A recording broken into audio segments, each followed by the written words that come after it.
জানতে পারে এই দেশে যে ইসলামের দোহাই দিয়ে এতদিন পট্টি মাথায় দিয়ে পর্যন্ত অনেকে ধোকা দিয়েছে। এখন আর মানুষ ধোকা খাবে না। কেন? কারণ এই জাতি এখন আর ডাইল খায় না, এখন আর বাবা খায় না। ডাইল বাবা যেখান থেকে আসবে সে রাস্তাগুলো বন্ধ হয়ে গেছে। কি পুলিশ এসেছে, আপনি পুলিশের কাছে কানে কানে যে জিজ্ঞাসা করেন যে এই দেশ থেকে তামা, সোনা, রূপা, লোহা এগুলো সব পাচার হয়ে যায় দস্তা, আর দাদার দেশ থেকে আসে ডাল। বাবা ডাল মানে তা মসুরের ডাল আসে না, কি ডাল? ফ্যান্সি ডাল। আমি একবার ওই যে যখন বিশ্ববিদ্যালয়ে ছিলাম ফার্স্ট ইয়ারে 11 সালে, 10 সালের প্রথম দিকে মানে শেষের দিকে থানায় গেছি। আমার প্রথম যত গ্রেফতার করে নিয়ে যায়, বের করে যেদিন দিল আমি বলছি দেখছি দুইজনকে পিটাচ্ছে ধরি। আমি সেকেন্ড ওসিকে জিজ্ঞাসা করেছে যে এখানে মারেন কেন? হুজুরের ডাল খায়। আরে ভাই কোন দেশে আসলাম যে ডাইলও খাওয়া যাবে না? এ ডাইল সে ডাইল না, এ ফ্যান্সি ডিল। এরা ফ্যান্সি ডিল খায়, এরা বাবা খায়। এগুলো আসা বন্ধ হয়েছে এই 10 মাসে।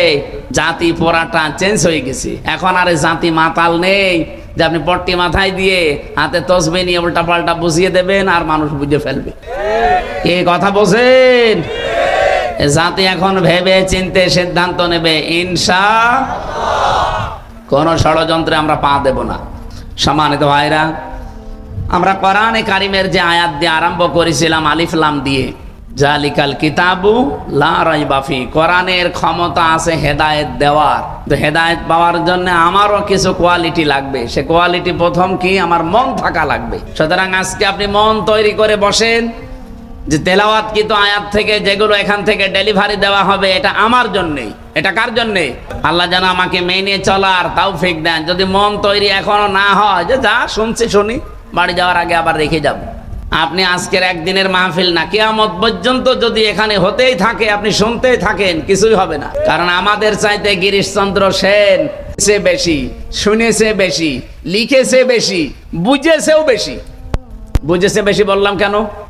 ও কোরআনের শুধু বঙ্গ অনুবাদ করে না, ও তাফসির পর্যন্ত লিখেছে।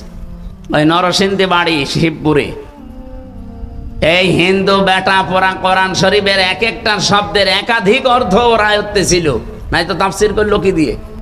এখানে জেলা আমির সহ যত আলেম ওলামা আছে আলিয়া কওমি বিশ্ববিদ্যালয় যাই বলেন, আমি গ্যারান্টি দিতে পারি একজনও বুকে হাত দিয়ে কেউ আমরা বলতে পারবো না যে পড়া কোরআনের প্রত্যেকটা শব্দের অর্থ আমার জানা আছে।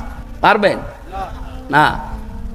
আমি পড়েছি মানে কতবার পড়েছি এক একটা শব্দ আমার নিজেরও মনে নেই, এতবার পড়েছি, কিন্তু আমার এখন আর আয়ত্ত নেই। আবার দেখা লাগবে, স্টাডি করা লাগবে, তাছাড়া বলতে পারবো না। আমি ছোটকাল থেকে এই কোরআনের ওপরে লেগে আছি, আমার অনার্স মাস্টার্সও এর ওপরে। আমি হাফেজি পড়েছি, আর তাও যেমন তেমন ভাবে না, আমি আয়াত, পারা, পৃষ্ঠা, লাইন, রুকু, সূরার নাম, তাফসির সহ একেবারে আয়ত্ত করে রেখেছি প্রত্যেকটা আয়াত। তারপরও প্রতিটি শব্দ আমার মনে নেই। অথচ হিন্দু মানুষ কি পড়া পড়েছিল আপনি বলেন তো? আমি মাঝে মাঝে আমার নিজেরটা দিয়ে মিলা যে এত লেগে থেকেও আমি ওর মতো হতে পারি না। পড়া কোরআন শরীফের প্রতিটি শব্দের একাধিক অর্থ ওর জানা ছিল, নয়তো তাফসির করা সম্ভব না। কারণ এমন এমন শব্দ আছে কোরআনে এক এক জায়গায় এক এক অর্থে ব্যবহার হয়েছে, শব্দ এক কিন্তু ব্যবহারের ক্ষেত্র দেখে আল্লাহ ব্যবহার আলাদা দিয়েছে। দরবা মানে মারা, দরবা মানে দৃষ্টান্ত দেওয়া, দরবা মানে সফর করা। এই যে তিনটা অর্থ বললাম একটা শব্দের। এখন যেই জায়গায় অ্যাপ্রোপ্রিয়েট হবে, যেখানে সেট করলে অর্থটা সঠিকভাবে বেরিয়ে আসবে, ওই জায়গায় ওই অর্থটা ওখানে লেখা লাগবে। আপনি যদি দরবা মানে সব জায়গায় শুধু মারা ধরেন, তাহলে আল্লাহ যেখানে দৃষ্টান্ত দিল, যেখানে সফরের কথা বললো, আপনি মিলাবেন কি করে? তাহলে গিরিশচন্দ্র সেন কি পড়া পড়েছিল আপনি বলেন? আপনার চাইতে আমার চাইতে অন্তত বেশি পড়ে নাই? বলেন বলেন।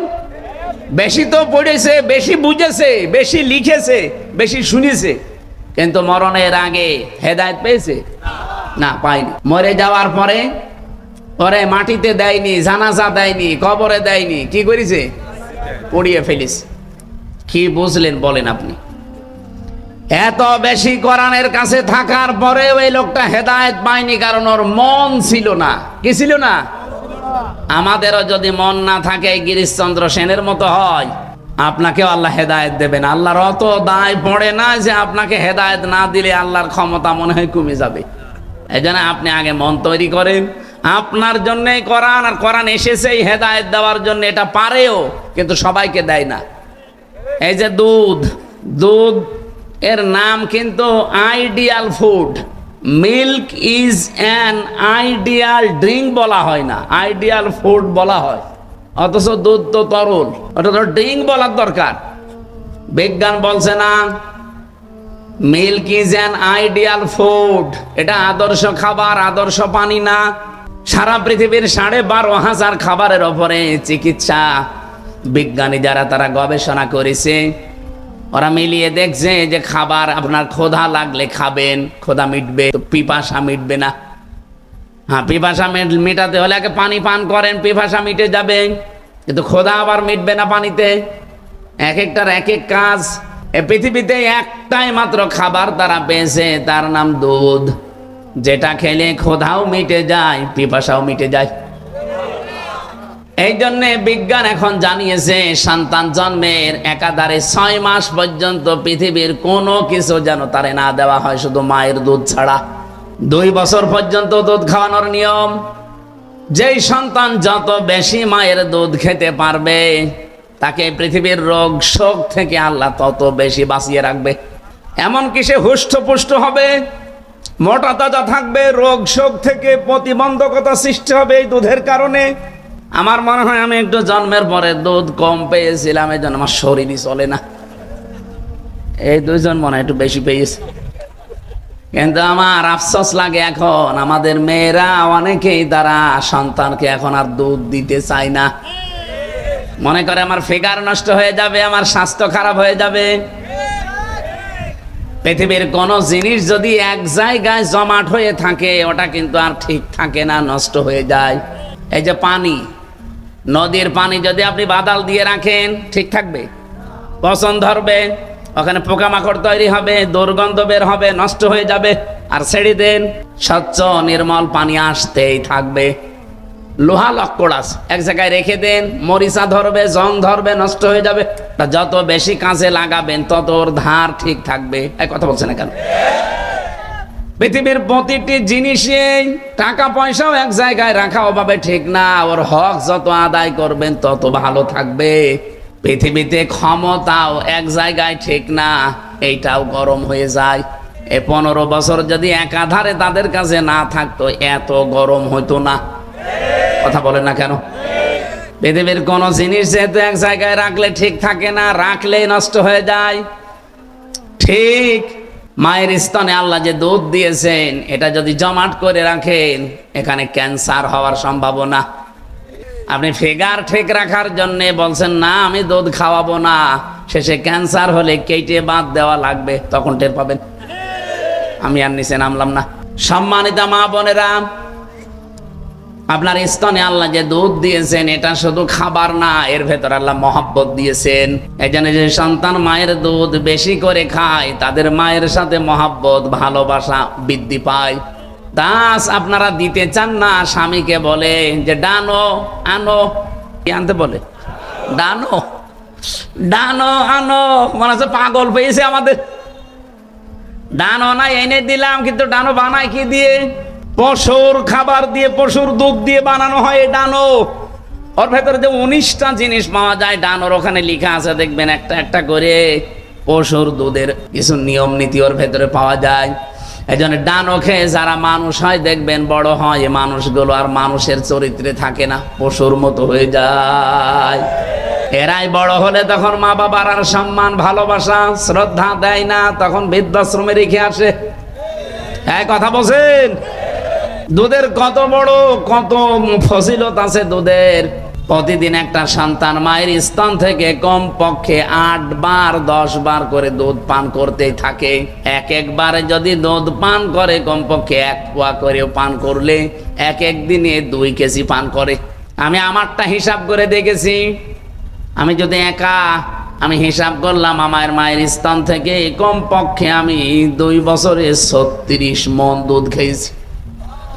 আমি আমারটা মেলানোর পরে আমার 2 বাড়ি পরে এক চাচা, ওনার ছেলে 5টা, মেয়ে 12টা, বউ 1টা। কয়টা হয়েছে? 17টা। আমি ক্যালকুলেটর নিয়ে ওনারটা একটু হিসাব করলাম, দেখি ওনারটা কয় কেজি হয়। মোবাইল আছে, বের করেন তো। 36 মন যদি এক একটা সন্তান 2 বছরে খায়, 17 36 কত হয়? তাড়াতাড়ি করেন না, আরো বেশি হওয়ার কথা। চিন্তা করেন, ওই মহিলার ওজন খুব বেশি হলো 50-60 কেজি হবে। 612 মন দুধ আল্লাহ তার শরীর থেকে বের করিস।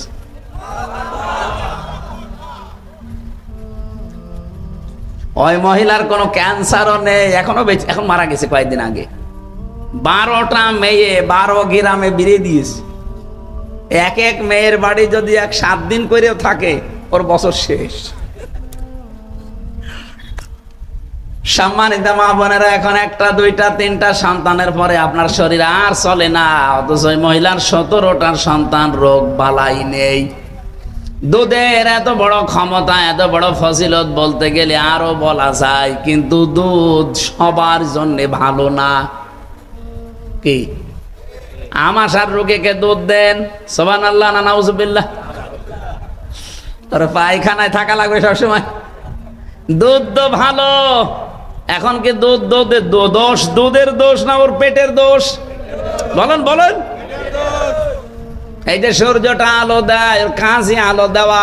পৃথিবীতে সবাই সূর্যের আলো পায় না? সবাই পায় না। অন্ধ যারা আলো পাবে। এখন কি দোষ সূর্যের না ওর চোখের? আল্লাহ বলেন যালিকাল কিতাব, এই কিতাবের আগে আলিফ লাম দিয়ে নির্দিষ্ট করলাম কেন জানো? এই কারণেই করেছি, কোরআন হেদায়েত দিতে পারে কিন্তু সবাইকে না। যেই লোকটা কোরআন থেকে হেদায়েত নিতে পারে না, এ দোষ আমার কোরআনের না, এ দোষ ওর কপালের। আজকের আলোচনা থেকে আমরা হেদায়েত নিতে চাই কোরআন থেকে, রাজি আছেন না? দল মত জাতি বর্ণ ধর্ম নির্বিশেষে সবার জন্য আজকের আয়োজন। খুশি হয়ে বলেন আলহামদুলিল্লাহ। এই যে আলহামদুলিল্লাহ বললেন, এখন তো হয়তো টের পাওয়া যাচ্ছে না, চোখ এখনই বন্ধ হয়ে যাক। কিয়ামত পর্যন্ত কবরে বসে বসে যদি আলহামদুলিল্লাহ বলেন, একটা নেকিও পাবেন না। যতক্ষণ চোখ বন্ধ না হয় ততক্ষণ নেকি পাবেন। আর একটা নেকির মর্যাদা মূল্য তখন বুঝে আসবে যেদিন কিয়ামতে আপনার একটা নেকি কম হয়ে যাবে।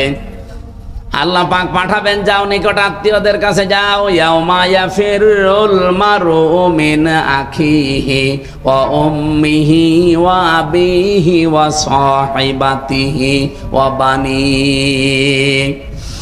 রব্বুল আলামিন বলেন, মানুষ প্রথমে যাবে তার ভাইয়ের কাছে, এরপরে মায়ের কাছে, এরপরে বাবার কাছে, এরপরে নিজের স্ত্রীর কাছে, সন্তানের কাছে, বন্ধুর কাছে, এরপরে দুনিয়ার অন্যজনের কাছে।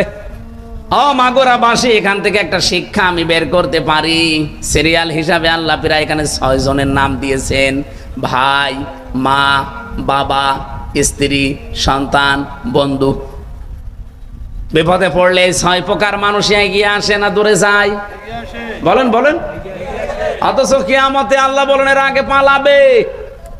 তাহলে এই মাগুরা জেলায় যারা এই ভণ্ডামি করেন যে কিয়ামতে তোর কোনো চিন্তা নেই, আমি বাবা আছি, তোরে পার করে নিয়ে যাব, এ বাবা ভণ্ড আর আমাকে বোঝায় আমি একটা পাগল। আল্লাহ বলছেন যে এগুলো পালাবে। যেখানে ভাই পালিয়ে যাচ্ছে, মা পালিয়ে যাচ্ছে, বাবা পালিয়ে যাচ্ছে, আল্লাহ পালানোর ধরনও দিয়েছেন। ইয়াফিরু, ইয়াফিরু মানে না না, এফিরু শব্দের শাব্দিক অর্থ হচ্ছে মাজা তুলে দৌড় দেওয়া। সাপ দেখলে মানুষ লুঙ্গি তুলে দৌড় দেয়, এ কথা বলে না কেন? বাঘ দেখলে যাবে মানুষ লুঙ্গি ছেড়ে দিয়ে দৌড় দেয়। আল্লাহ বলেন কিয়ামতের দিনে এইভাবে দৌড়াবে। যেখানে এত এত আপনজনই পালিয়ে যায়, সেখানে কোনো পীর সাহেব, কোনো বাবা আপনাকে বাঁচাবে আর আপনি বিশ্বাস করে আছেন ওইটা একটা ভণ্ড আর আপনি একটা পাগল। আমি আয়াতটা পড়ার পরে আমার মনে হয় কিয়ামতের দিন অনেক পীর সাহেব কথা বলবে, আল্লাহ আমি পীরই ছিলাম না, আমি মরিদ পাবো কোথায়, আমি তো পীরই ছিলাম না। যেখানে ভাই বলবে আমার ভাই বলে কিছু ছিল না, মা বলবে আমার বিয়েই হয়নি, সন্তান পাবো কোথায়, সেখানে পীর সাহেবকে কথা বলতে পারে না যে আমি পীর ছিলাম না, পারে না। কঠিন এই অবস্থার ভেতরে মানুষ একেবারে ফিরে আসবে আল্লাহর কাছে, যে কেউ আমাকে কিছু দেয়নি। আল্লাহ পাক এই কিয়ামতের এই কঠিন দৃশ্যের কথাটা স্মরণ করিয়েছেন। এই জন্যে এখন হয়তো একবার আলহামদুলিল্লাহ, সুবহানাল্লাহ, আল্লাহু আকবার, লা ইলাহা ইল্লাল্লাহ বলতে বললাম, কিছুই মনে হচ্ছে না। মনে হবে ওই সময় যখন ধরা খেয়ে যাবেন। قد خسر الذين كذبوا بلقاء الله। সূরা আনআম 7 নাম্বার পারা 10 নাম্বার পৃষ্ঠা 5 নাম্বার লাইনের 31 নাম্বার আয়াত। এটা ইবনে কাসিরে আছে। আল্লাহ পাক বলেন অবশ্যই ক্ষতিগ্রস্ত হয়ে গেছে, হবে না, এটা মাঝে সিগা, ক্ষতিগ্রস্ত হয়ে গেছে আল্লাযীনা, যারা কাযযাবু বিলিকাইল্লাহ, এই পৃথিবীতে আল্লাহর সাথে সাক্ষাৎ হবে কিয়ামতে, এটা যারা বিশ্বাস করে না, এই মানুষগুলোর জীবন ক্ষতিগ্রস্ত হয়ে গেছে, হবে না, হয়ে গেছে। হাত্তা ইযা জাতুহুমুস সাআতু বাগতাতান, হঠাৎ করে যখন তাদের সামনে মরণ বা কিয়ামত চলে আসবে। এখানে সাআতুনের অর্থ দুইটা, একটা কিয়ামত অথবা মরণ। ক্বালু ইয়া হাসরাতানা আলা মা ফাররাতনা ফিহা, তখন এই মানুষগুলো পেছনের জীবনের দিকে তাকিয়ে বলবে, আল্লাহ কি পাঠালাম আমি, আমার পেছনের জন্য আমি যা পাঠিয়েছিলাম এইটার জন্য তখন সে আফসোস করবে। অহুম ইয়াহমিলুনা আওজারহুম আলা যুহুরিহিম আলা সামা ইয়াসিরুন, এই মানুষগুলো কিয়ামতের দিন বহন করে নিয়ে যাবে তাদের পাপের বোঝা পিঠের উপরে। আপনি একটু খেয়াল করেন, ফেরেশতারা এই দৃশ্য দেখে বলবে, আল্লাহ, এই ময়দানে মাহশারের মানুষেরা সাবধান, খেয়াল করো, একটু দেখো, সামা ইয়াসিরুন, কত নিকৃষ্ট বোঝা এই লোকটা বহন করে নিয়ে যাচ্ছে। ও মাগুরা বাঁশি আয়াতটা আপনি নিজের জন্য একটু ধরেন তো। এখানে শব্দের দিকে খেয়াল করে করে আমি তাফসীরের সাথে মিলিয়ে দেখলাম, আশ্চর্য শব্দ আল্লাহ এখানে চয়ন করলেন। ওয়া মানে এবং, হোম মানে তারা, ইয়াহমিলুনা, হামালা ইয়াহমিলু মানে বহন করা, এটা বর্তমান, ভবিষ্যৎ, প্রেজেন্ট, ফিউচার। আলা মানে উপরে, জুহুর মানে পিঠ, হিম মানে তাদের, ঝাড়ের বহু বচন আল্লাহ আওজার দিয়েছেন, বোঝা সমূহ। আমি আয়াত থেকে কয়েকটা বিষয় বের করতে পেরেছি। এইদিকে তাকান, আল্লাহ বলেন কিয়ামতের দিন এই লোকটা আমির হামজা অথবা বাকের সাহেব, এই দুইজন কিয়ামতের দিন যখন হাঁটবে, এদের মাথার ওপরে তাদের পাপের বোঝাগুলো চাপিয়ে দেব। হয়েছে না? বাংলা অর্থ হয়নি। আল্লাহ যদি বলতেন চাপিয়ে দেব শুধু এ পর্যন্ত বললে আয়াতই আমি পড়তাম না। আল্লাহ পাক দিয়েছেন ইয়াহমিলুনা আলা যুহুরিহিম আওজারহুম আলা যুহুরিহিম। আল্লাহ যারহিম দিতে পারতেন, আওজার বহু বচন লাগালেন কেন? শুধুমাত্র পাপের বোঝা হামজার পিঠে, বাকেরের পেটে আল্লাহ লাগিয়ে দেবে তা না। আল্লাহ পাক বলেন আমি চাপাতেই থাকবো তার এই গোনার বোঝাগুলো। কখন থেকে চাপাবে? যেই দিন থেকে ওর চোখ বন্ধ হয়ে যাবে, ওই দিন থেকে যেদিন কিয়ামত না হয়, এতদিন ওর পিঠের উপরে পাপের বোঝা আল্লাহ চাপাতেই থাকবে, চাপাতেই থাকবে। কেন বললেন? কারণ আমি এখন এই 33 বছর বয়সে যদি মরে যাই, আমি যে অপরাধগুলো করেছিলাম, এই গোনা মনে করেন 20 কেজি আমার মাথার উপরে, পিঠের উপর আল্লাহ চাপিয়ে দিল, বিচার শেষ। কিন্তু কিয়ামত আসতে আসতে আমার এই 20 কেজি যদি 20,000 কেজি হয়ে যায়, আমি এমন গোনা করেছিলাম দুনিয়ায়, আমি চলে গেছি কিন্তু গোনা চলতে আছে। এমন একটা বই আমি লিখেছি যে আমি মরে গেলাম কিন্তু বইটা মানুষ পড়ে চরিত্র খারাপ করে। এই যে তাসলিমা নাসরিনের বই, হুমায়ুন আহমেদ বই লিখেছে, হুমায়ুন আজাদ বই লিখেছে। ও বইগুলো পড়লে মানুষের চরিত্র আরো খারাপ হয়। হুমায়ুন আহমেদের একটা বই নিয়ে এখন একটা সিনেমা তৈরি হয়েছে, পবিত্র ভালোবাসা। কি নাম? আপনারা তো ওইসব লাইনের লোক না, আপনারা আল্লাহর ওলি। পবিত্র ভালোবাসা সিনেমা যারা দেখেন, আমি তো উপন্যাস পড়েছিলাম, এখানে বাংলাদেশের একজন নিকৃষ্ট নায়িকা, আমি নাম বলতেও ঘৃণা করি ওদের, রাজশাহী বাড়ি, নাম বললাম না। এই দেশে নেকেট সিনেমা, থিয়েটার, নভেল, নাটক যারা করে তার ভেতরে এখন অন্যতম এই মহিলা। সে একজন মুসলিম মেয়ের পাঠ নিয়েছে, হিজাব পরে, পর্দা করে, বোরকা পরে কলেজে যায়। হিন্দু একজন ছেলের সাথে তার সম্পর্ক, নাম দিয়েছে। পরিবার তখন শেষ পর্যন্ত মেনে নিতে চায় না। এই উপন্যাসের শেষে লেখা আছে এইটা, যে এই দেখাতে চাই বিশ্বের মানুষকে যে হিজাব পরা, বোরকা পরা মুসলমান মেয়েরা কত নিচে নামতে পারে। এই বইটার ভেতরে, সিনেমার ভেতরে তুলে ধরিস। এটা বিভিন্ন ভাষায় রূপান্তর হয়েছে। বিভিন্ন দেশে যখন এই সিনেমাটা যায়, ওই সমস্ত ভাষায় তাদেরকে দেখানো হয়। অন্যান্য জাতির লোকেরা যখন দেখে তখন বলে ইসলামে এইরকম, উপরে ফিটফাট, ভেতরে সদরঘাট। কি কথা বোঝেন?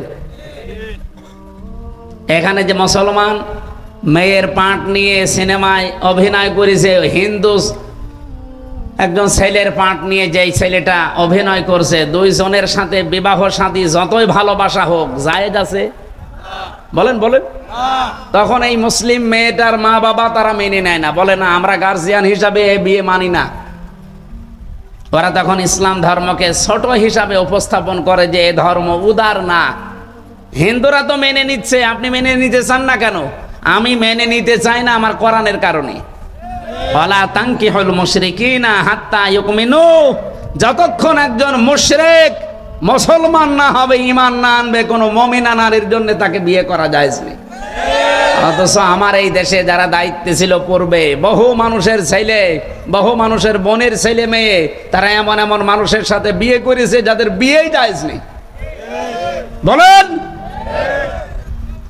একজন মুসলমান যতক্ষণ পর্যন্ত কোন হিন্দু নারী যদি মুসলমান না হয়, তার সাথে মুসলিমা না হয়, মুমিনা না হয়, তার সাথে বিয়ে করা জায়েজ নেই।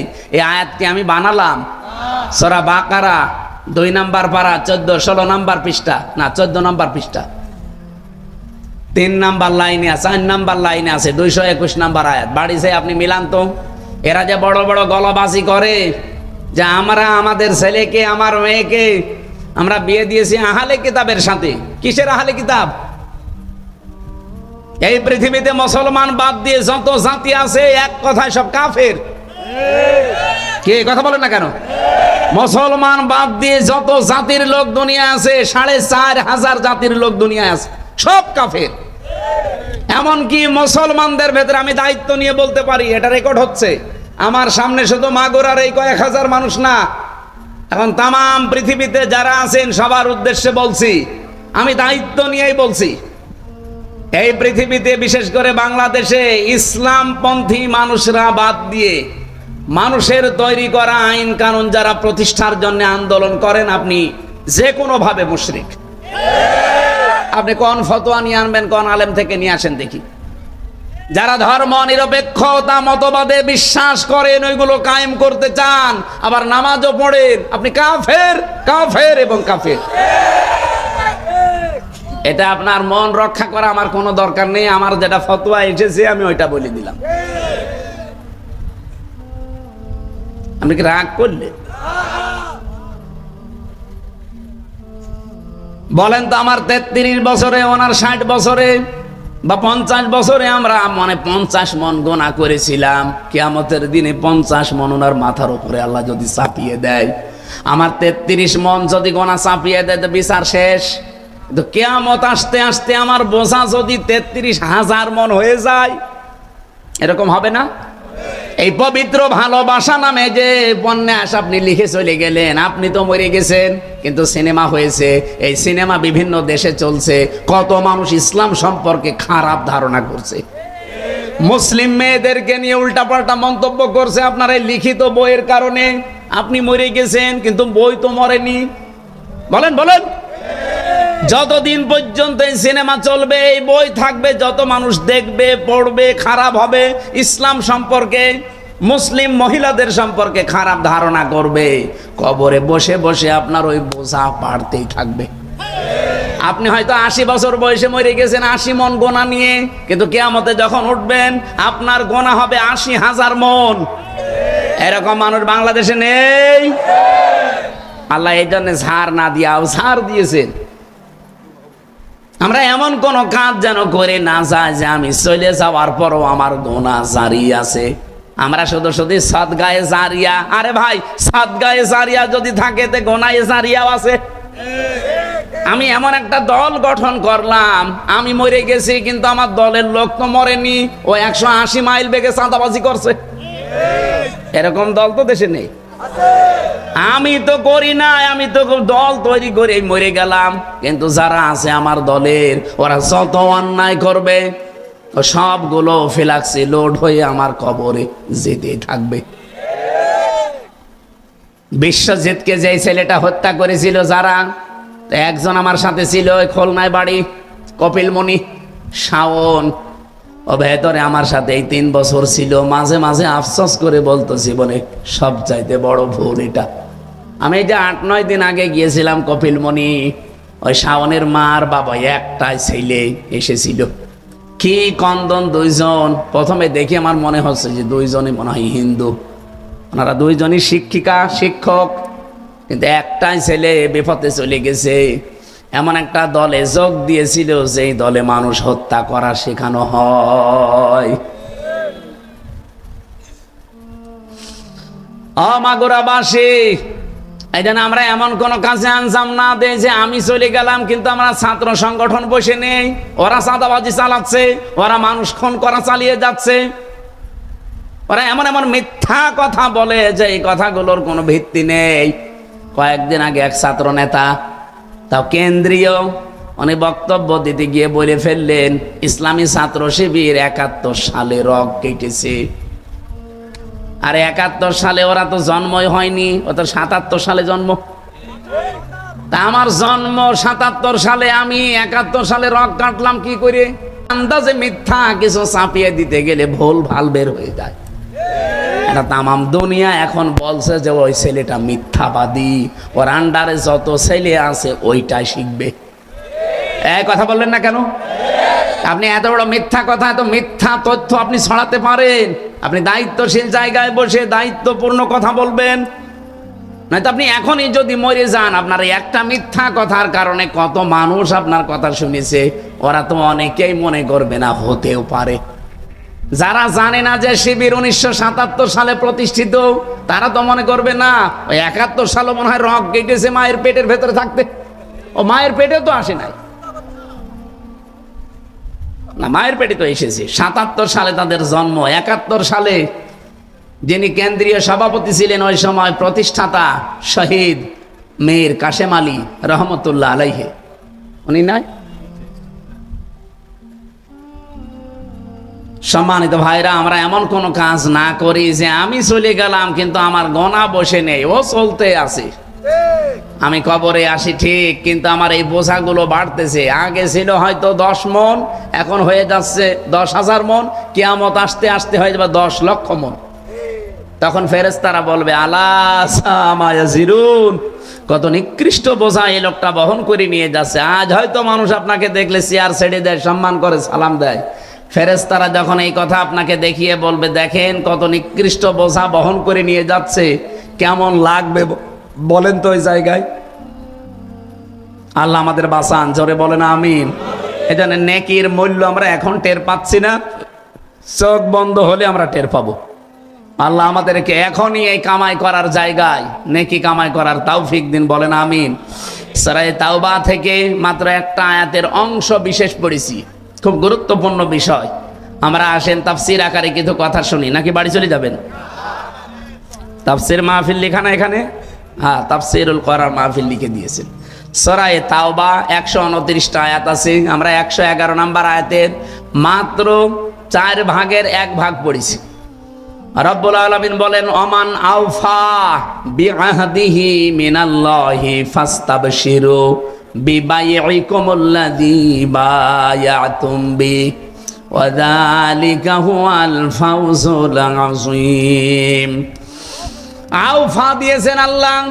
কে আছে এমন পূর্ণকারী, অধিক পূর্ণকারী। ইসমে তাফসীল ওমান আওফা বিআহদিহি মিনাল্লাহ, আল্লাহর তুলনায় অঙ্গীকার পূরণকারী হিসাবে আর কে আছে দুনিয়ায়? ওমান আসদাকু মিনাল্লাহি হাদিসা, ওমান আসদাকু মিনাল্লাহি কিলা, আল্লাহর চাইতে সত্য কথা বলা, আল্লাহর চাইতে সত্য ভাষণ দেওয়া মানুষ দুনিয়াতে আছে? আল্লাহ পাক বলেন, আমি নিজে বলছি আমার চাইতে ওয়াদা পূরণকারীও কেউ নেই। সুতরাং এই যে আগে আয়াতের ভেতরে যে ওয়াদা করলে জান আর মাল আম্মাকে দেবে, আমি তোমাদের জান্নাত দিয়ে দেব, ফাস্তাবশিরু বিবাইইকুমুল্লাযী বায়াতুম বি। এই পৃথিবীতে যেই লোকটা এভাবে আল্লাহর সাথে চুক্তিবদ্ধ হয়েছে, বেচা কিনা করেছে, ক্রয় বিক্রয় করেছে, সওদা করেছে আল্লাহর সাথে, সে যেন ফাস্তাবশিরু, বাশির না দিয়ে কতগুলো অক্ষর আল্লাহ বেশি করলেন। আরবি গ্রামারের নিয়ম অনুযায়ী কোন শব্দে যদি অক্ষর বেশি হয় তার গুরুত্ব বেড়ে যায়। আল্লাহ বাশির না দিয়ে ফাস্তাবশিরু, অনেকগুলো অক্ষর বেশি আছে। আল্লাহ বলেন তারা যেন সুসংবাদ গ্রহণ করে, খুশি হয়। কি করতে খুশি হবে? বিবাইইকুমুল্লাযী বায়াতুম বি, ওরা যে সওদা করেছে, বেচা কিনা করেছে, এই কারণে তারা যেন খুশি হয়। যালিকা হুয়াল ফাউজুল আযীম, এইটাই হচ্ছে সবচাইতে মহান সফলতা। এটা বাংলা অর্থ ছিল। এবার আসেন আমরা একটু ব্যাখ্যা করি। এই বাংলাদেশেরটা আমরা আছি যেহেতু এই দেশে, এই দেশেরটাই বলছি। এই দেশে আমরা যারা আল্লাহর জন্য জান আর মাল সত্যি দিয়ে দিয়েছি, এই মানুষগুলো আমরা এমন ব্যবসায় লেগেছি যেই ব্যবসায় তিজারাতাল লান তাবুর, কোনোদিন আমাদের ব্যবসায় লস নেই। আমাদের ব্যবসায় লস নেই। আমরা যদি মরেও যাই লাভ, বেঁচে থাকলেও লাভ। মরে গেলে জান্নাতি, বেঁচে থাকলে যতদিন আছে, যেহেতু জানমাল আমার আর নেই, আমি আল্লাহকে দিয়েছি। এই আল্লাহর দেওয়া যেটা এখন আছে এটা আমার কাছে আমানত। এই আমানতটা আমি সঠিক কাজে ব্যবহার করার মাধ্যমে আমার জান্নাতের নিয়ামত আরো বাড়াতে পারবো। জোরে বলুন সুবহানাল্লাহ। এই জন্য কিছু গুণ অর্জন করা লাগবে বলে আল্লাহ এখানে 7টা গুণের কথা দিয়েছেন। আর আমি গ্যারান্টি নিয়ে বলতে পারি, রাগ করলেও শোনেন, এটা রেকর্ড হচ্ছে, আপনি না শুনলেও আমার কোনো অসুবিধা নেই। তামাম দুনিয়া শুনছে, তামাম পৃথিবীর মানুষকে বলছি, যদি আল্লাহর সাথে এই বেচা কিনা করে, এই সওদা করে লাভবান হয়ে যদি সুসংবাদ পেতে চান, আনন্দ করতে চান, বাংলাদেশে যাদের ছেলে আছে ইসলামী ছাত্র শিবিরে দিয়ে দেবেন, মেয়ে আছে ইসলামী ছাত্রী সংস্থায় দিয়ে দেবেন। এখানে যে 7টা গুণের কথা পাবেন, এগুলো সব তাদের ভেতরে আমি নিজে পেয়েছি। এই জন্য আপনাকে আমি আহ্বান জানাচ্ছি।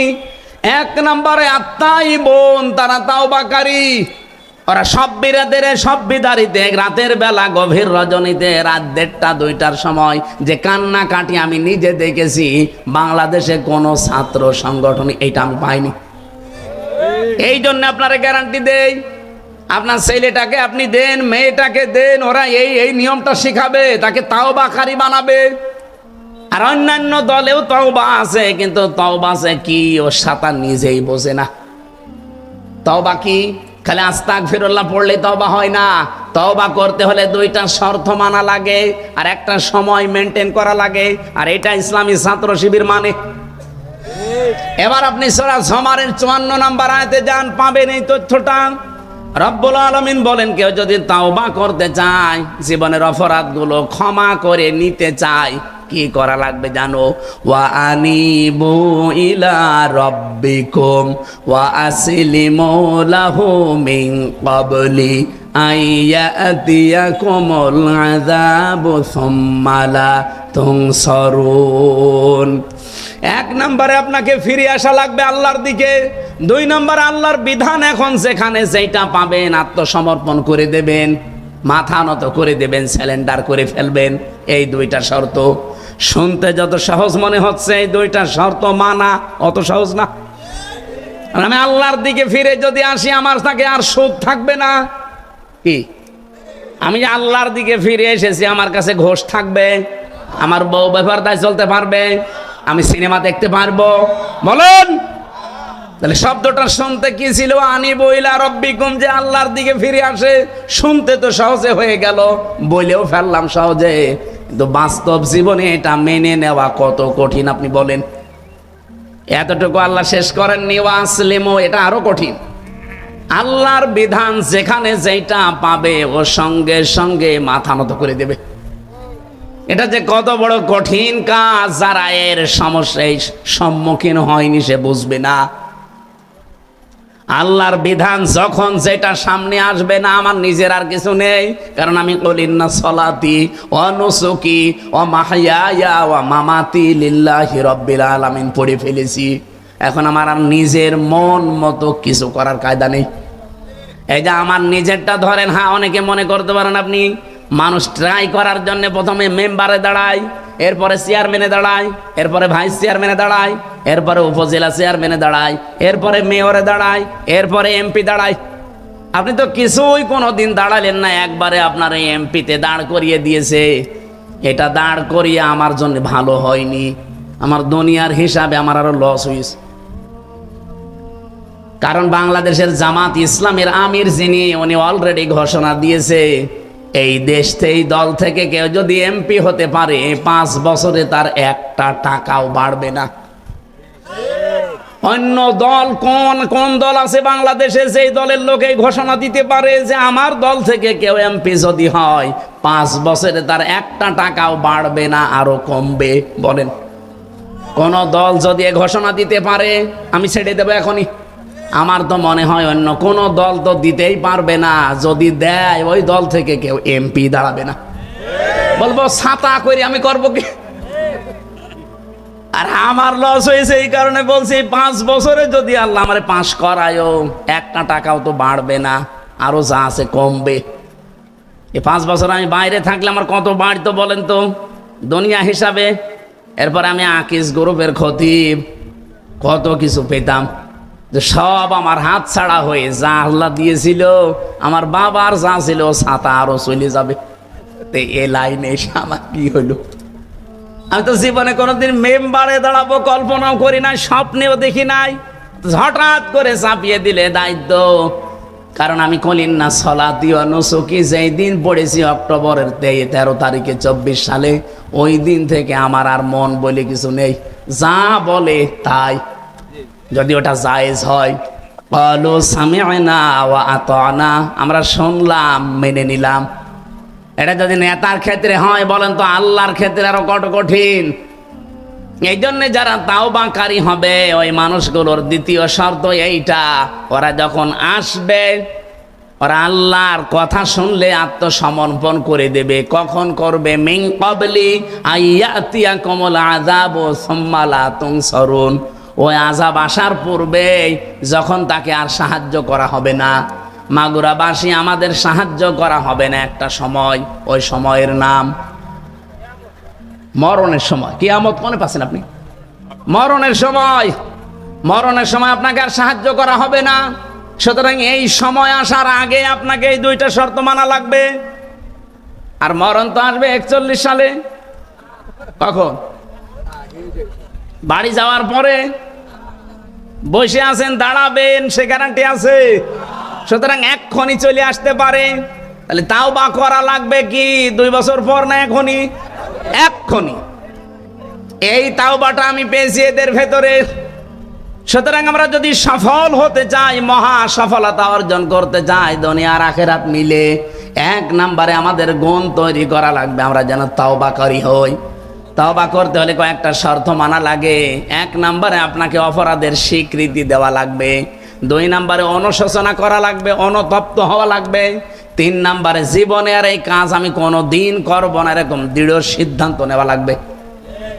আল্লাহ বলেন 2 নম্বরে আত-তাইবুন আল-আবিদুন, তারা ইবাদতকারী হবে।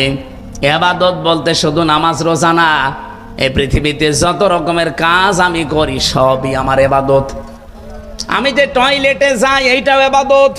এদিকে তাকান, আমি বাম পা দিয়ে প্রবেশ করে বললাম আল্লাহুম্মা ইন্নী আউযু বিকা মিনাল খুবুসি ওয়াল খাবাইস। 4-5 মিনিট 8-10 মিনিট আমি টয়লেটে কাটালাম। ওখান থেকে বের হলাম, ডান পা দিয়ে বললাম গফরানাকা আলহামদুলিল্লাহিল্লাযী আযহাবা আন্নিল আযা ওয়া ফানি। এই 8-10 মিনিটে আমি যা করেছি পুরাটাই ইবাদত। বলেন বলেন, আপনি কি কি চিন্তা করেন এখান থেকে যে টয়লেটের মতো এরকম একটা নিকৃষ্ট কাজে 8-10 মিনিট খরচ করে যদি পুরাটা ইবাদত হয়, তাহলে আমার ব্যক্তিগত জীবন থেকে আন্তর্জাতিক জীবন পর্যন্ত আমি যা করব ইবাদত হবে না কেন? আমি যদি স্ত্রীর সাথে হাসি মুখে কথা বলি, ওইটাও আমার ইবাদত। নবীজি বলেন আমার কাছে 3টা জিনিস সবচাইতে বেশি প্রিয় ছিল। 1 নম্বরে সুগন্ধি, 2 নম্বরে নামাজ, 3 নম্বরে আমার নিজের স্ত্রী। ইমরাতি একালিপ টান আছে, আমার নিজের স্ত্রী আমার কাছে খুব ভালো লাগে। আমাদের কাছেও সুগন্ধি ভালো লাগে, কিন্তু অনেকের কাছে দেখি দুর্গন্ধ ভালো লাগে। ওই যে বিড়ি খায় যারা, আপনি কি মনে করেন সুগন্ধ? ঠিক গন্ধ ওর পাশে দাঁড়ানো যায় না যারা বিড়ি খায়। আমার মনে হয় বিড়ি যারা খায় ওদের জামা নাড়া দিলেও গন্ধ বের হয়। এখানে বিড়ি খান কারা? হাত তোলেন তো। একজন এই এলাকার দোকানঘাট চলে, একজন আছে। যাক, আপনি ছেড়ে দিন ভাই, ও বদ অভ্যাস ওইটা। আর বেশি চাপ দিয়ে তো বলতেও পারছি না, কারণ আকিস গ্রুপ আল্লাহর ওলিরাই তো এটা বানায়। বহুবার বলেছি স্যারকে যে স্যার এটা বাদ দিয়ে খাবার তৈরি করেন যেন মানুষের স্বাস্থ্যের পক্ষে ভালো হয়। ওনারা ওটা অলরেডি বিক্রি করে দিয়েছে, কিন্তু প্রসেসিং যেটা ওটাতে 1 দিন 2 দিন ওনার বাবারা করে আসতেছে। আর আকিস তো উঠেছে এই আল্লাহর ওলি দিয়ে। নামাজ নবীজির কাছে ভালো লাগতো, আমাদের কাছেও নামাজ ভালো লাগে, সেজদা ভালো লাগে, কিন্তু যেখানে সেখানে সেজদা দেওয়া যাবে না। কত মানুষ মাজারে কবরে বাবার পায়ে সেজদা দেয়। নবীজি বলেন আমার কাছে আমার স্ত্রী ভালো লাগতো, আমার নিজের স্ত্রী। আমাদের কাছেও স্ত্রী ভালো লাগে, তবে নিজেরটা বাদ দিয়ে অন্যেরটা। না মানে না না বললে হবে আপনি। এখানে বহু মানুষ আছে নিজের বর কথা শুনতে তিতা লাগে আর অন্যের বর কথা শুনতে মিঠা লাগে। অথচ নবীজি বলেন আমার নিজের স্ত্রীর সাথে আমি হাসি মুখে কথা বলি, তার হাত চেপে ধরলে যতগুলো ছোটখাটো গোনা ছিল সব হাতের মাঝখান দিয়ে ঝরে যায়। তাহলে স্ত্রীর সাথে হাসি মুখে কথা বলাও একটা ইবাদত। এই ছোটখাটো বিষয়গুলো বললে খুব খুশি হয়, ঠিক আছে বলেন, টয়লেটের কথা বলেন, স্ত্রীর কথা বলেন। এই বিষয়গুলো যদি আপনার কাছে ইবাদত মনে হয়, বলেন তো রাষ্ট্র চালানো এটা বিশ্ব নবী 10 বছর একাধারে চালিয়েছিলেন কোরআন দিয়ে, ওইটা ইবাদত হবে না কেন? এই জন্য আমার একটা ইসলামী কলি ছিল না, গজলের শেষের দিকে বলেছিলাম সুন্নাত নয় শুধু দাওয়াতের মেহমান, সুন্নাত নয় শুধু খাওয়া শেষে মধুপান, আরো কিছু সুন্নাত আছে তুমি জানো কি, জানলেও জীবনে কখনো তা মানো কি। সুন্নাত শুধু নয় মেষ চরাতে যাওয়া, আর সুন্নাত হলো রাষ্ট্রনায়ক হওয়া। এই সুন্নতের কথা বললে আজ চাঁপাইনবাবগঞ্জের যে স্বামী স্ত্রী 2 জন আছে মুফাসসিরে কোরআন, ওনারা ফতোয়া দিচ্ছে যে এটা রাজনীতি। কোরআন দিয়ে মানুষ কেন রাজনীতি করবে? বিশ্বনবী নিজে রাজনীতি করে রাষ্ট্রনায়ক হয়েছিলেন নাকি উড়ে এসে জুড়ে বসেছেন? সুতরাং ওনার কাজ যা ছিল ওইগুলো যদি আপনি সুন্নাত মনে করেন, খাবারের পরে মিষ্টি খাওয়া, মেসাক করা, 10 বছর রাষ্ট্র চালিয়েছে কোরআন দিয়ে, এইটাও সুন্নত মনে করা লাগবে। এটা যারা রাজনীতি মনে করে উল্টাপাল্টা কথা বলে চলে যেতে চান, এ জাতি এখন কিন্তু সব বুঝে ফেলেছে যে আপনি ধান্দাবাজ। বলেন বলেন, ইসলামী ছাত্র শিবির বলেন, জামাত ইসলামী বাংলাদেশ বলেন, ইসলামী ছাত্রী সংস্থা, ইবাদত তারা এইভাবে শেখায়, টয়লেট থেকে শুরু করে রাষ্ট্র পর্যন্ত প্রত্যেকটা ইবাদত শুধু আল্লাহর হুকুম থাকা লাগবে, রাসূলুল্লাহর তরিকা থাকা লাগবে।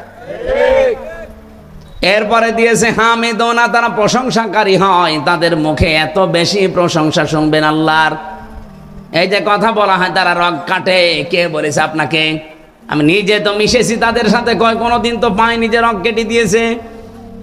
এই মাগুরাতে যদি জিজ্ঞাসা করা হয় যে রগ কেটেছে আপনি কোথাও দেখেছেন, বলেন না শুনেছি। কোথায়? কুষ্টিয়ায়। কুষ্টিয়ায় যে বলা হয় কোথায় রগ কেটেছে, বলে কুষ্টিয়ায় না, ও ঝিনাইদহ। ঝিনাইদহ জিজ্ঞাসা করবো না ঝিনাইদহ না খুলনায়। এই 54 কি 77 সাল থেকে শুরু করে আইসে 25 সাল পর্যন্ত এই সোনার উপরে চলছে। আজ পর্যন্ত কোন শিবিরের ভাই যে রগ কেটে দিয়েছে আমি অন্তত দেখিনি, আমিও শুনেছি। কথা বলেন না কেন? অন্য দলের লোক রগ না কল্লা কেটে দেয়, আমি দেখেছি। কি কল্লা কেটে দেয় দেখেননি? এই যে বিশ্বজিৎ যার নাম, যেভাবে কোপাচ্ছিল মনে আছে যে মরা গরু মরে গেছে, কোপাচ্ছে, অথচ জিন্দা মানুষ। ছেলেটা বারবার বলছিল যে ভাই আমি শিবির করি না, যদি বিশ্বাস না হয় আমার জিনিসপত্র দেখে। আমি হিন্দু মানুষ, আমি মুসলমানই না, কিসের শিবির? তারপরও মানে না। এই যে শাস্তি এখন পাচ্ছে যাবজ্জীবন জেল, আগে ফাঁসির আসামি ছিল, এখন যাবজ্জীবন। তার মানে 30 বছর জেল খাটা লাগবে। ওর মা আর বাবা সেদিন আফসোস করে আমারে বলছিল, কি করলো ছেলেটা, আপনি একটু চেষ্টা করেন তো। আমি চেষ্টা করে আমি মার খাবো? ছাত্র লীগের লোক। আর তারপরও বিশ্বজিৎ হত্যা মামলার আসামি, ওর ফাঁসি থেকে যাবজ্জীবন। 30 বছর যদি জেল হয় অন্তত 22 বছর তো খাটাই লাগবে। কি করলো সে? 25 বছর বয়সে মনে করেন জেলে গেছে, আরো যদি 30 বছর জেল খাটা লাগে, 30 আর 25 কত হয়? তো বের হয়ে কি করবে? ওর মা বাবাকেও মনে হয় আর পাবে না, ওর মা বাবা মুরব্বী হয়ে গেছে। এরকম ভুল কাজ যেন কেউ না করে। আন্দাজে একজনের উপরে দোষ দেবেন না। এরা যা প্রশংসা করে এদের সাথে মিশে দেখেন, কথা বলতে গেলে হয় সুবহানাল্লাহ, আলহামদুলিল্লাহ, আল্লাহু আকবার, লা ইলাহা ইল্লাল্লাহ, সব সময় শুকরিয়া মুখে লেগে আছে। আল্লাহ বলেন হামিদুনা, তারা প্রশংসাকারী হবে, আর সাইহুনা, তারা রোজা রাখে। আমি বড় বড় দায়িত্বশীল মানুষের সাথে মিশে দেখেছি তারা সপ্তাহে 2 দিন, মাসে 3 দিন রমজানের রোজা, মুহররমের রোজা, জিলহজের রোজা রাখতে আছে। অধিকাংশ সময় জেলখানায় দেখতাম রোজা আছে। মাওলানা রফিকুল ইসলাম খান 3 বছর আল্লাহরে বান্দা আমার সাথে ছিল। মাঝে মাঝে কি ভাই বলে রোজা আছে। ওই কারাগারে নিয়ে যেত একসাথে, আমাদেরকে কোর্টে নিয়ে যেত, তখন একসাথে যাওয়ার সময় নাস্তা দিত, খাবেন না? না, রোজা আছে। ওর ভেতরে কি ভালো খাবার আনন্দ করে দেয় যে খান সেহেরি রোজা রাখেন? ওই পান্তা ভাত ঝাল দিয়ে মরিচ দিয়ে এই উল্টা পাল্টা জিনিস দিয়ে খেয়ে তারা রোজা আছে। কিন্তু মানুষগুলোর শরীর স্বাস্থ্য আল্লাহর এই প্রশংসার কারণে, রোজা রাখার দ্বারা আল্লাহ 3 বছর পরে বের করে দিয়েছে, এখনো সুস্থ মানুষ। আমি নাই খেতে পারতাম না, এই জন্য আমার শরীর চলছে না। সাইহুন আর রাকিউন আর সাজিদুন, এই 2টা শব্দ দিয়ে আল্লাহ নামাজ বুঝিয়েছেন। রুকু আর সেজদা, তারা নামাজ আদায়কারী, রুকুকারী, সেজদাকারী। আল আমিরুনা বিল মারুফ, তারা ভালো কাজে আদেশকারী। নাহুনা আনিল মুনকার, তারা অন্যায় কাজে নিষেধ করে। ও ভাই, আপনি রাগ করলেও আমি এই কথাটা বলে যাই, বাংলাদেশে 54 বছরে ভালো কাজের আদেশ হয়নি, ভালো কাজের অনুরোধ হয়েছে। কারণ আদেশ করতে হলে আদেশের জায়গায় থাকা লাগে। 54 বছরে ইসলাম আজও আদেশের জায়গায় যায়? বলেন বলেন। এবার একটু সম্ভাবনা দেখা দিচ্ছে, তারপরও ফতোয়াবাজি। কিন্তু সুখের সংবাদে ইসলামী দলের ভেতরে 6টা বড় বড় দল অলরেডি তারা এক হওয়ার ঘোষণা কালকে দিয়ে দিয়েছে। তারা সবাই বলছে দেশে এবার ইসলামের বাক্স হবে একটা, যে যে দল করেন করেন। এই যে লক্ষ্মীপুরে কমলনগর, ওখানে যে থানা আছে, ওখানে চরমনায় পীর সাহেবের একজন মুরিদ, ওনাকে ঘোষণা দিয়েছে। উনি আজকে দেখলাম মাইকে ঘোষণা দিচ্ছে, আমার দল যদি আমাকে বলে হ্যাঁ দলীয় প্রতীক পাওয়া গেছে দাঁড়াবো, যদি বলে না এখানে জামাত ইসলামের কাউকে দেওয়া হয়েছে, দল মত আর দেখা দেখি নেই, ইসলামের বাক্স হবে একটা, সবাই মিলে ভোট দেব জামাত ইসলামকে। এই সুখের সংবাদটা সারা দেশে এখন ছড়িয়ে যাচ্ছে, আমরাও আশার সঞ্চার পাচ্ছি। কারণ এবার আমরা এমন জায়গায় পৌঁছাতে চাই যেখানে পৌঁছালে ভালো কাজের আদেশ দেওয়া যায়, অনুরোধ না। আমরা কি ভালো কাজের আদেশ দেব না অনুরোধ করব? অন্নাহুনা আনিল মুনকার, না মানে কি? না না, নাহা মানে শুধু নিষেধ না, নাহা মানে বাধা তৈরি করা, ব্যারিকেড দেওয়া, প্রাচীর তৈরি করা। এই যে নদীতে মনে করেন স্রোত চলছে, আমি যদি বাকের সাহেবকে নিয়ে যেতে বলে ফু দেন, এ পানি বন্ধ হয়ে যাবে। বাকের সাহেব আমির হামজানা কাবার ইমাম এসে ফু দিলে জীবনও বন্ধ হবে না। ওটা বন্ধ হওয়ার জন্য ওখানে প্রাচীর দেওয়া লাগবে, ব্যারিকেড দেওয়া লাগবে। আল্লাহ বলেন অন্যায় কাজগুলোতে শুধু সোম অন্তর সো বললে হয় না, ওটা বাধার প্রাচীর তৈরি করা লাগে। আর এবার তৈরি হবে ইনশাআল্লাহ। কিসের চাঁদাবাজি? এরকম 500 গোনা চলছে বাংলাদেশে, সব বাধার প্রাচীর দিয়ে আমরা বন্ধ করবো ইনশাআল্লাহ। আল হাফিজুন আলী হুদুদিল্লাহ, তারা আল্লাহর নির্ধারিত সীমারেখা সংরক্ষণ করে চলে, বিশেষ করে তাদের চরিত্রকে। এই দেশে সবচাইতে সৎ চরিত্রবান এবং যোগ্যতার মাপকাঠিতে উত্তীর্ণ ইসলামী ছাত্র শিবিরের ভাইরা আর জামাত ইসলামের ভাইরা। এটা সারা দেশে এখন পরীক্ষিত এবং সুনামের সাথে এই কাজ তারা করে চলছে। সুতরাং যে 7টা গুণ আল্লাহ দিলেন সবগুলোই পাওয়া যায় যাদের, আমি তাদের নাম না বলে আপনার মতো গাঁজাখোর, বাবাখোর, ডালখোরের নাম বলবো। আপনি রাত 9টার পরে তো বাড়ি যেতে পারেন না। আমি নিজে বিশ্ববিদ্যালয়ে দেখেছি, জাহাঙ্গীরনগরে যখন ছিলাম, ওরা লাল পানি খেয়ে ঘুমায়, সকালবেলা আবার মদ দিয়ে কুলি করে, আমি নিজে দেখেছি। অধিকাংশ হল রুম থেকে বড় বড় অস্ত্র বের হয়, আর বাকি যা বের হয় ওটার নাম বলা যাচ্ছে না। বিশ্ববিদ্যালয়ে ক্লাস চলছিল, ওই সময় আমি সাংবাদিকতায় চান্স পেয়েছিলাম, ওই জন্য ওখানে ভর্তি হওয়ার জন্য গিয়েছিলাম। কিন্তু পরবর্তীতে কোরআনে চান্স পেয়ে আমি ইসলামী বিশ্ববিদ্যালয়ে চলে আসি। বিশ্ববিদ্যালয়ে ক্লাস চলছে মাস্টার্সের, আর শিক্ষককে ছাত্র যে স্যান্ডেল খুলে পিটাচ্ছে, বাংলায় বলছে তোরে মেরেই ফেলবো। স্যার বলছে বাবা তুই আমার ছেড়ে দে, আমি আর ক্লাস নেব না। বলে না, তোরে বলেছিলাম ওই সিট দিতে। আমি এই চোখে এইটাও দেখেছি, আজকে যে মাদ্রাসার উদ্যোগে মাহফিল, এরকম কেবল 5-7 দিন মাদ্রাসায় ভর্তি হয়েছে, এখনো মনে হয় ভালো করে কথাও বলতে পারে না, অথচ উস্তাদ ওযু করছে, ছাত্র পায়ে পানি ঢেলে দিচ্ছে। ছাত্র তো এইটাও ওইটাও, ওইটা মাস্টার্স করে জানোয়ার হয়ে গেছে অলরেডি, আর এইটা কেবল আলিফ বা তাসা শুরু করে মানুষের মতো মানুষ হচ্ছে। চরিত্রবান হওয়ার জন্য কোরআনে কারীমের শিক্ষা দরকার, হাদিসের শিক্ষা দরকার। আর এই সীমারেখাগুলো আপনি জানবেন, মেনে চলবেন। অবাশশিরিল মুমিনিন, হে নবী এই মুমিনদেরকে আপনি সুসংবাদ দান করেন। সূরা মারিয়ামের 41 নম্বর আয়াতের আযকুর ফিল কিতাবি ইব্রাহিম বা ইব্রাহিম ইন্নাহু কানা সিদ্দীকান নাবিয়্যা। হযরত ইব্রাহিম ছিলেন একদিকে সিদ্দিক আর একদিকে নবী। উনি সিদ্দিক মানে শুধু সত্য কথা বলতেন, এই জন্য সিদ্দিক না, সত্যকে সত্য জানার পরে যিনি অকণ্ঠ চিত্তে মেনে নিতে পারে, যিনি দ্বিধাহীন চিত্তে মেনে নিতে পারে, তিনি আল্লাহর কাছে সিদ্দিক। আর সেই সময় বাংলাদেশে এখন চলছে, সত্যকে সত্য জানার পরে আপনাকে মেনে নেওয়ার মতো যোগ্যতা তৈরি করা লাগবে এই মুহূর্তে, 10 দিন পরে না, এক্ষুনি। আর আপনি জানেন কিন্তু সত্য কোনটা? আল্লাহর কোরআন সূরা কসসের 5 এবং 6 নম্বর আয়াতের সুসংবাদ আছে, যেটা হাজার হাজার বছর আগের কাহিনী, আল্লাহ 1500 বছর আগে বলেছিলেন। এখন আমার মনে হচ্ছে এই 2025 সালে এটা 100% কার্যকর হবে। আমি একটু বাংলাটা বলছি। আল্লাহ রাব্বুল আলামিন বলেন, আমি একটা ইচ্ছা করলাম, আমি একটা ইরাদা করলাম যে ফেরাউন যেই দলের ওপরে জুলুম অত্যাচার নির্যাতন করে তাদেরকে একেবারে ছোট করে রেখেছিল, নিম্ন করে রেখেছিল, একেবারে মানে উঠতেই দেয়নি, সেই দলটার নাম ছিল মুসা নবীর দল। কোন দল?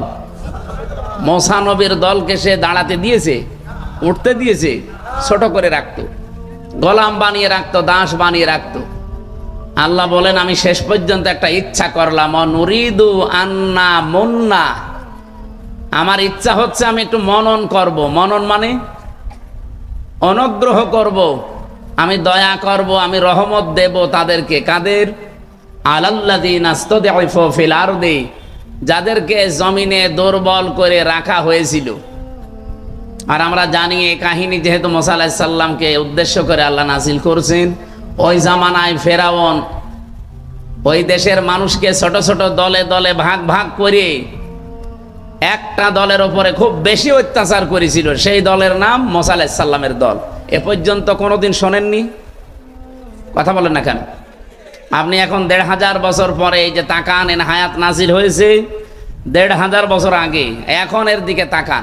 ফেরাউন এখন নেই, কিন্তু ফেরাউনের মতো অনুসারী এই দুনিয়াতে আছে, এমনকি বাংলাদেশে। তারাও ফেরাউনের এই কাজটা হাতে নিয়েছিল। তাদের কাজই ছিল এই দেশের মানুষকে ছোট ছোট দলে দলে দলে বিভক্ত করে দিয়ে একটা দলকে তারা টার্গেট নিয়েছিল, যেভাবেই হোক ঘায়েল করা, কাজ করে রাখা, ফেলে দেওয়া, দাঁড়াতে না দেওয়া। দেখেন ফেরাউন যা করেছিল, এখন অনেকে এইটাই করেছে। ফেরাউনের উদ্দেশ্য ছিল কি, আমি ছোট ছোট দলে দলে বিভক্ত করে রাখলে জাতি যদি এক জায়গায় হতে না পারে, আর এক জায়গায় না হলে শক্তি হবে না। এরাও এই উদ্দেশ্য নিয়ে কাজ করছিল। দেখেন আমাদের ভেতরে এমনও দল বাংলাদেশে আছে, শুধু সভাপতি আর সেক্রেটারি, তাছাড়া আর কেউ নেই। আছে। আমি জেলখানায় একটা লোক পেয়েছিলাম, উনি হচ্ছে আল্লাহর দলের সভাপতি আব্দুল মতিন। আমি বললাম, ভাই সেক্রেটারি কে? বলছে আমার ছেলে। তার মানে ও সভাপতি, ও ছেলে সেক্রেটারি, আর এ দেশে কেউ নেই। একটা দল, দলের নাম আল্লাহর দল। কি নাম? এরকম প্রায় 19টা দল ওই জেলখানার ভেতরে কাজ করছে। তাদের আর কেউ নেই, শুধু সে আর সভাপতি সেক্রেটারি, আর কেউ নেই। ফেরাউনের কাজ ছিল এটা। এগুলো তৈরি করেছিল ওই পাশের দাদা বাবুরা। আমি তাদের নাম নিতে ঘৃণা করি, এজন্য নাম নিলাম না। ওরা এই দেশে গোয়েন্দার নাম নিয়ে, এজেন্সির নাম নিয়ে দলে বিদলে বিভক্ত করে, শুধু টুপিওয়ালাদের ভেতরে হাজারো দল, 43টার উপরে দল। আর জেনারেল যারা আছে তাদের সব মিলে এই দেশে এখন 73টার উপরে দল চলছে। কিন্তু সব দল জালেমদের টার্গেট ছিল না, একটা দল টার্গেট ছিল। 1971 সালে এই দেশে যদি আপনি যাদের উপরে দোষ দিতে চান, বাংলাদেশ জামাত ইসলামী মনে করেন, এরকম দোষে দোষী আর অন্য দলের ভেতরে কেউ নেই। ওই সময় ইসলামপন্থী যারা ছিল সবাই হয় ডাইরেক্ট ইনডাইরেক্ট অনেকেই বিরোধিতা করেছিল। কিন্তু এই 54 বছরে জালেমরা কাউকে টার্গেট করে না। টার্গেট করলেই কথা বলেন না কেন, একেবারে ফেরাউনের সাথে খাপের খাপ মমতাজের বাপ মিলে যাচ্ছে।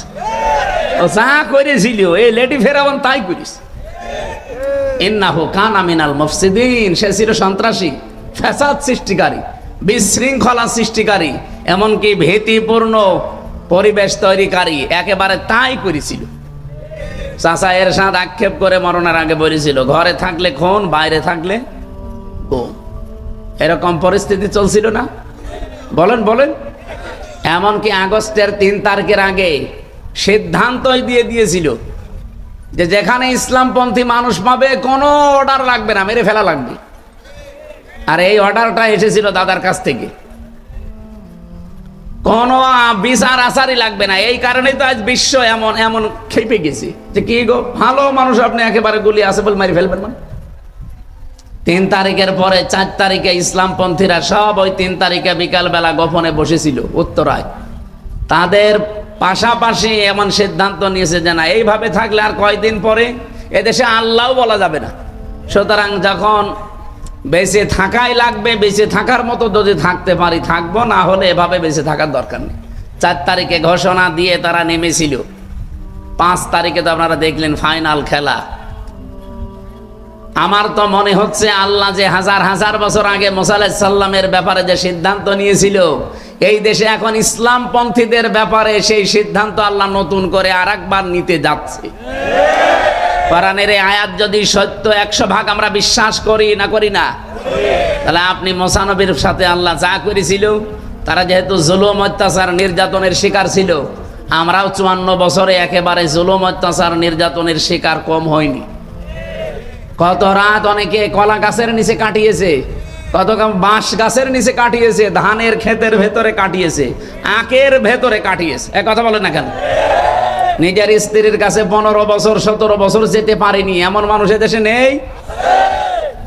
এই কঠিন পরিস্থিতি যাদের ওপর দিয়ে গেল, স্টিম রোলার গেল, আল্লাহ মনে হচ্ছে তাদের ওপরে একটা মানান করতে চায়। মানান মানে অনুগ্রহ। মানান মানে কি?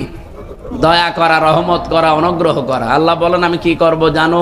ওয়ানাজআলাহুম আইম্মাতান, আমি তাদেরকে জাতির নেতা বানিয়ে দেব। একেবারে 100 ভাগ আয়াতটা বাংলাদেশে মিলে গেছে। এই দেশে এখন নেতা ইসলামপন্থী যারা আসল নেতা তারাই। এদেশে যত বড় নাম করা মানুষ হোক, হ্যাঁ কিছু মানুষ হয়তো আবেগে যেতে পারে, তাদেরকে হয়তো টাকা পয়সা দিয়ে নিয়ে যেতে পারে, কিন্তু ইসলামপন্থী কোনো মানুষ যদি এখন একবার ডাক দেয়, ঢাকাতে এই যে 21 তারিখে বাংলাদেশ জামাত ইসলামের মহাসমাবেশ আছে, আমার মনে হয় মহাসমুদ্র তৈরি হবে ইনশাআল্লাহ। আমির জামাত ডক্টর শফিকুর রহমান হাফিজাহুল্লাহর ডাকে 21শে জুন বাংলাদেশে এর চাইতে বড় সমাবেশ কেউ দেখাতে অন্তত পারবে না। এরপরে 28 তারিখে আছে চরমনাই পীর সাহেবের, এই দিনও লক্ষ লক্ষ কোটি কোটি মানুষ বাংলাদেশ থেকে যাবে। অন্যান্য সময় বলতে পারেন না, এর আগেও বড় সমাবেশ হয়েছে সেখানে মামা ছাড়া লেগেছে। কি এদেশে বড় বড় সমাবেশ যারাই করে তারা আগে মামা দেয়, হয়তো 500-1000 করে মামা দেওয়া লাগে। আমি তো নিজে দেখেছি ওই মানুষগুলোর সাথে মিশে, টাকা ভাগে কম পড়লে আবার বাবা মা তুলে গালিও দেয়। তার মানে তখন বোঝা যায় যে মনে হয় কিছু কম পেয়েছে। কিন্তু 21 তারিখে যারা যাবে, 64 জেলা থেকে যারা যাবে, এদেরকে কি 5 টাকা 10 টাকা আমিরে জামাত দিয়েছে? নিজের টাকা খরচ করে তারা যাবে। সুতরাং এই দেশে যদি নেতৃত্ব দেওয়ার গণাবলী থাকে, ইসলামপন্থী যারা তাদেরই আছে। কারণ এটা আল্লাহ চাচ্ছেন, না জাআলাহুমা ইম্মাতান, আমি তাদেরকে জাতির নেতা বানাবো। 2 নম্বরে না জাআলাহুমুল ওয়ারিসিন, এই জমিনের উত্তরাধিকারী আমি আল্লাহ তাদেরকে বানিয়ে দেব। এতদিন বিতাড়িত করার চেষ্টা করেছিলেন, নিষিদ্ধ করার চেষ্টা করেছিলেন, আল্লাহ নিজে এখন দায়িত্ব নিয়ে এখানে ফাইল নিজে আল্লাহ সরাসরি নুরিদু, আমি আল্লাহ ইচ্ছা করছি। সুতরাং আল্লাহর ইচ্ছাকে রদ করার ক্ষমতা দুনিয়ায় কারো? বলেন দুনিয়ায় কারো? আমরা এটা এখন দেখার অপেক্ষায় আছি। অনুমাক্কিনা লাহুম ফিল আরদ, আমি আল্লাহ নিজে তাদেরকে শাসন ক্ষমতায় বসিয়ে দেব।